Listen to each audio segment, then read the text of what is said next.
بسم اللہ الرحمن الرحیم۔ ناظرین السلام علیکم، آپ دیکھ رہے ہیں صابر شاکر یوٹیوب چینل، اور آج دن ہے بدھ کا، تاریخ ہو گئی ہے 23 اکتوبر اور سال ہے 2019۔ ایک تو ہم نے پچھلی ویڈیو میں بتایا تھا، دو تین چیزیں ہیں۔ پچھلی ویڈیو میں بتایا تھا نواز شریف صاحب کے بارے میں، ان کے بیٹے حسین نواز نے الزام لگایا تھا کہ جناب الزام یہ لگایا تھا کہ ان کو زہر شاید دیا جا رہا ہے، جس کی وجہ سے ان کی طبیعت خراب ہوئی ہے اور جو پلیٹلیٹس ہیں وہ بہت اس کی کاؤنٹ کم ہو گئی ہے۔ لیکن ایک ریکویسٹ کر دوں آپ کو ایک بار پھر یاد دہانی کے لیے کہ اگر یہ چینل آپ نے سبسکرائب نہیں کیا تو سبسکرائب کر لیں، لائک کا جو بٹن ہے اس پہ بھی تھوڑی سی زحمت کریں، انگلی سے دبا دیں، اور بیل آئیکن بھی، تاکہ ویڈیوز آپ تک بر وقت پہنچتی رہیں۔ تو دو چیزیں، ایک تو یہ کہ حسین نواز صاحب نے الزام لگایا اور بہت سنگین الزام تھا، خطرناک الزام تھا، اور دوسرا اس کی حقیقت کیا ہے اب تک وہ بتا دیں گے، کیونکہ پچھلے میں ہم نے صرف الزام کی حد تک بتایا تھا، اب اس کی مزید ڈیٹیل بتائیں گے۔ اور دوسرا یہ کہ مولانا فضل الرحمان صاحب کیا ایکٹیویٹی کر رہے ہیں، کس طریقے سے پلان کر رہے ہیں، وہ بھی آپ کو بتانا ہے، دو تین چیزیں ایکسکلوسیولی۔ اور وزیر اعظم عمران خان نے بھی میڈیا کو بلا لیا ہے ملاقات کے لیے، وہ بھی آپ کو بتائیں گے۔ لیکن سب سے پہلے نواز شریف صاحب، ان کی سزا ایک بالکل ٹھیک ہے، وہ ایک پروسیس چل رہا ہے، اکاؤنٹیبلٹی کورٹ نے ان کو سزا دی ہوئی ہے، ہائی کورٹ سے ان کی اپیل خارج ہوئی ہے، وہ ساری باتیں اپنی جگہ۔ لیکن وہ تھے نیب کی تحویل میں، اور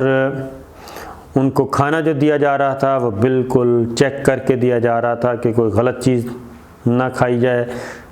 کوئی ملاوٹ تو نہیں کی جا رہی، جتنے بھی سیفٹی میئرز ہوتے ہیں اس کے مطابق تھا۔ ان کی طبیعت خراب ہوئی تو حسین نواز صاحب نے الزام لگایا، تو اس کے بعد کیا ہوا، ان کو سروسز ہاسپٹل منتقل کیا گیا۔ سروسز ہاسپٹل منتقل کیا گیا تو ان کا دوبارہ ٹیسٹ ہوا تو مزید گر گئے، ان کے کاؤنٹ اور 2000 تک چلے گئے۔ تو ڈاکٹرز بڑے پریشان کہ جن کے جو پلیٹلیٹس ہیں 2000 تک گر جائیں، وہ مریض سروائیو نہیں کر سکتا نارملی، اور وہ اپنے پاؤں پہ چل نہیں سکتا، یہ تھا۔ لیکن اللہ کا شکر ہے کہ نواز شریف صاحب کی طبیعت بالکل فٹ تھی، اس طرح سے کہ وہ اپنی گاڑی میں ان کو گاڑی پہ لے کے جایا گیا، وہ خود اتر کے، ساری ویڈیو آپ دیکھ سکتے ہیں۔ تو پھر میڈیکل بورڈ ہوا، میڈیکل بورڈ نے جب دیکھا کہ ڈینگی جو ہے وہ رزلٹ نیگیٹو آ گیا، ڈینگی فیور نہیں تھا ان کو، ڈینگی وائرس نہیں تھا، پھر جو پلیٹلیٹس کیوں کم ہوئے، پھر میڈیکل بورڈ نے ان کی میڈیکیشن چیک کی، جو میڈیسنز ان کو دی جا رہی تھیں تو وہ ایسی تھیں جس سے خون پتلا اور بہت تیز رفتاری سے پتلا ہو رہا تھا۔ اور جب یہ دیکھا گیا کہ ایک وہ ہارٹ پیشنٹ ہیں اور ان کو یہ ڈبل ڈوز کیوں دی جا رہی ہے، تو ڈاکٹر عدنان صاحب جو ہیں، جو ان کے ذاتی معالج ہیں، وہ شریف میڈیکل جو ان کا نجی ہاسپٹل ہے، ان کا اپنا شریف فیملی کا، وہاں پہ وہ ڈائریکٹر ہیں، ان سے جب پوچھا گیا کہ یہ آپ نے میڈیسنز کیوں دے رہے ہیں اتنی سویر قسم کی اور اتنی زیادہ ڈوز، تو انہوں نے کہا کہ میاں صاحب کی طبیعت کیونکہ خراب تھی اور اس لیے ہم اس دے رہے تھے۔ اور انہوں نے کہا کہ آپ کس سے پوچھ کے دے رہے ہیں، تو انہوں نے کہا کہ میں لندن بھی کنسلٹ کرتا ہوتا ہوں، وہاں پہ رابطہ کر کے مشاورت کے بعد پھر دیتا ہوں۔ وہ ساری ادویات جو تھیں وہ ایسی تھیں کہ جو یہ اٹیک ہوا میاں صاحب پہ، لہٰذا وہ ساری میڈیسنز بند کر دی گئیں، اور ڈاکٹر عدنان میڈیکل بورڈ کو کوئی تسلی بخش جواب نہیں دے سکے، کیونکہ وہ ہارٹ کے جو ہیں ڈاکٹر ہیں ہی نہیں، وہ دل کے امراض قلب جسے کہتے ہیں اس کے وہ ڈاکٹر نہیں ہیں، ہارٹ پیشنٹس کو وہ ڈیل نہیں کرتے۔ لیکن میاں صاحب چونکہ ہارٹ پیشنٹ تھے لیکن ان کو وہ میڈیسن دے رہے تھے۔ خیر میڈیکل بورڈ نے اس کو سٹاپ کیا، سٹاپ کرنے کے بعد وہ ساری دوائیاں بند کیں، نئی ادویات دینا شروع کر دیں اور ان کو بتایا کہ یہ ہم میڈیسن دے رہے ہیں، تو اس سے اب 24-25 ہزار سے تجاوز کر چکے ہیں اور اسٹیبل ہو رہے ہیں میاں صاحب۔ تو کہنے کا مقصد یہ ہے کہ بلا سوچے سمجھے الزام نہیں لگانا چاہیے، کیونکہ فوراً احسن اقبال صاحب آ گئے عمران خان پہ، حکومت پہ، صوبائی حکومت پہ، مرکزی حکومت پہ، وہ الزام تراشی الزام لگایا، لیکن جو مسئلہ نکلا وہ وہیں سے نکلا، کیونکہ میاں صاحب کو ڈاکٹر عدنان کے علاوہ کوئی چیک نہیں کر رہا تھا، اور ڈاکٹر عدنان کی ہی جو میڈیسنز تجویز کردہ ہیں وہی دے رہے تھے، اور وہ باقاعدگی سے ان کو چیک کر رہے تھے۔ یہ تو چیز یہاں تک ہو گئی حل۔ اب دیکھتے ہیں مزید اس پہ انویسٹیگیشن، لیکن یاد آیا کہ شہباز شریف صاحب نے یہ ضرور کہا ہے کہ اس کی انویسٹیگیشن ہونی چاہیے،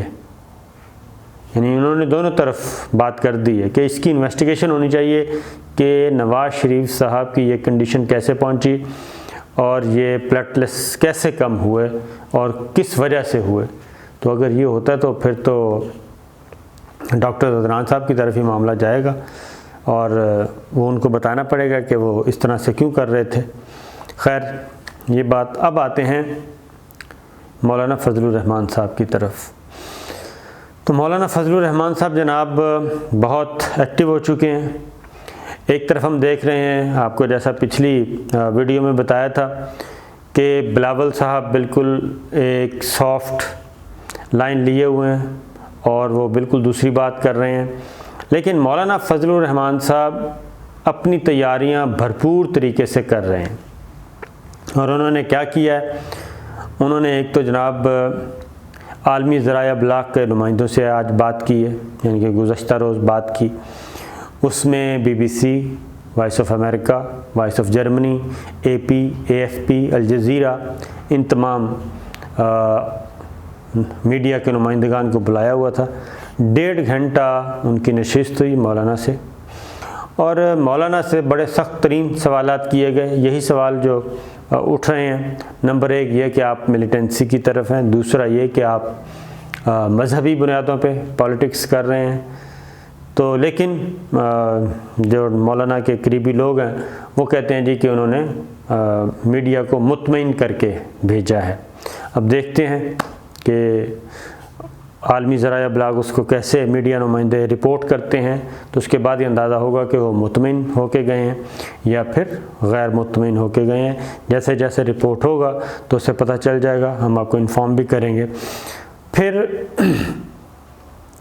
ایک اور چیز انہوں نے یہ بھی کہا ہے، مولانا کے بہت ہی قریبی ذرائع جو ہیں، مولانا کی پالیٹکس پسند ہو یا نہ ہو یہ ایک سائڈ پہ رکھتے ہیں، لیکن ایک ایونٹ ہو رہا ہے اس کو رپورٹ تو کرنا ہے، اس کے بارے میں بتانا بھی ہے۔ یہ تو نہیں ہو سکتا کہ ہم اس سے اگنور کریں یا آنکھیں بند کر لیں۔ تو مولانا نے کیا کیا، مولانا نے ایک اپنے بہت ہی قریبی ہیں، پڑھے لکھے ہیں، مذہبی گھرانے سے ہیں، ان کو، اور ان کا تعلق بھی عثمان بزدار صاحب کے حلقے سے ہے، اسی علاقے سے ہے، حلقے سے نہیں بلکہ اس ڈسٹرکٹ سے ہے۔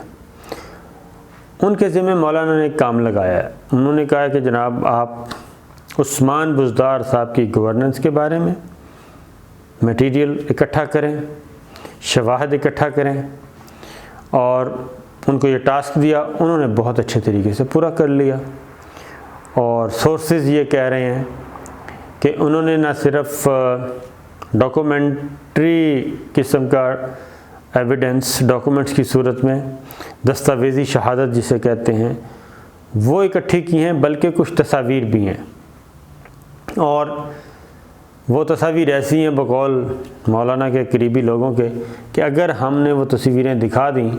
تو پھر جناب پنجاب میں عثمان بزدار صاحب کی حکومت برقرار نہیں رہ سکے گی۔ اور اسی لیے اچھا انہوں نے یہ کام کرنا کب ہے، یہ کام کرنا اس وقت ہے کہ جناب جب اگر ان کو روکا گیا، جو کہ یقیناً روکا جائے گا، میں بتاتا ہوں کیسے روکا جائے گا، اگر ان کو وفاقی دارالحکومت نہ آنے دیا گیا تو پھر وہ اپنا رخ جو ہے وہ لاہور کی طرف کریں گے، اور پھر لاہور میں میدان سجے گا، اور وہاں پہ پھر جلسہ بھی ہوگا، تقریریں بھی ہوں گی، اور وہاں پہ ہم لاک ڈاؤن کریں گے۔ یہ ہے ان کا پلان، کیونکہ وفاقی دارالحکومت میں اب تازہ ترین آپ کو بتا دوں کہ 600 سے زیادہ کنٹینرز آ چکے ہیں، اور وفاقی دارالحکومت کو بلاک کرنا شروع کر دیا گیا ہے۔ ریڈ زون پہ کنٹینرز لگ رہے ہیں، ڈپلومیٹک انکلیو جو ہے اس کو فل سیل کیا جائے گا، zero risk, red zone zero risk, اور اسلام آباد کے جو داخلی راستے ہیں وہاں پہ لگائے جائیں گے، اور صرف آئی ڈی کارڈ چیک کر کے ہی لوگوں کو آنے دیا جائے گا۔ اٹک پل پہ لگائے جائیں گے، اور دوسرا جو ان کا پلان ہے مولانا کا کہ ڈی آئی خان چکوال کے راستے سے داخل ہوا جائے پنڈی اور اسلام آباد، تو وہ راستے بھی، ڈی آئی خان والا راستہ بھی بند کیا جائے گا، اور تاکہ چکوال اور چکوال سے پنڈی نہ آ سکیں۔ یہ چیز اسی طریقے سے میں صادق آباد کا آپ کو بتایا کہ سندھ سے بھی داخلہ روکنے کی کوشش کی جائے گی۔ تو انتظامات مکمل طور پہ کیے جا رہے ہیں، اور کوئی گنجائش نہیں دی جائے گی کہ مولانا اپنے قافلوں کو اسلام آباد کی طرف لا سکیں۔ لیکن اگلی بات یہ ہے کہ اسلام آباد میں آلریڈی جو جے یو آئی کا کلیم ہے کہ ہمارے آلریڈی 40 سے 50 ہزار کی سٹرینتھ موجود ہے، پہنچ چکی ہے، تو صورتحال کافی گمبھیر ہے۔ ادھر سے حکومتی مذاکراتی ٹیم نے فیصلہ کیا ہے کہ وہ مسلم لیگ نواز، پیپلز پارٹی اور جے you I, a N P, ان لوگوں کے ساتھ بیک وقت رابطہ کریں گے۔ چودھری پرویز الہی صاحب مولانا فضل الرحمان صاحب سے رابطہ کریں گے، صادق حسین جانی صاحب جے یو آئی سے رابطہ کریں گے۔ اس طریقے سے یہ طے ہوا ہے۔ پیپلز پارٹی سے ہو سکتا ہے پرویز خٹک صاحب رابطہ کر لیں، تو یہ ترتیب دیا گیا چیزیں۔ اب دیکھنا ہے کہ صورتحال کس طرف جاتی ہے۔ انشاءاللہ ہم اگلی ویڈیو پہ آپ کو اپڈیٹ کریں۔